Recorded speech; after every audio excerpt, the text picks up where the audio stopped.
तशी मला काय दागिन्यांची हौसच नाही, लई नाही.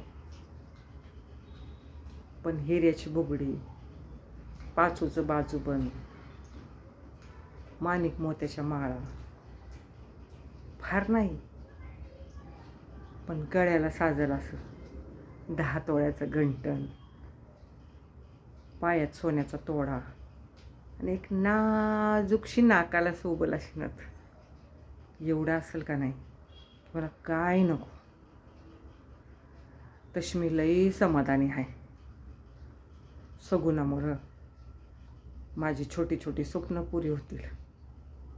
देवीची आहे म्हणजे मी बी देवीच झाले. जय माया देवी. आता लोक माझी बी पूजा करतील, माझी बी आरती गातील, चढावं चढवतील. चढवला की मी पण त्यांना आशीर्वाद देईन. जय माया देवी.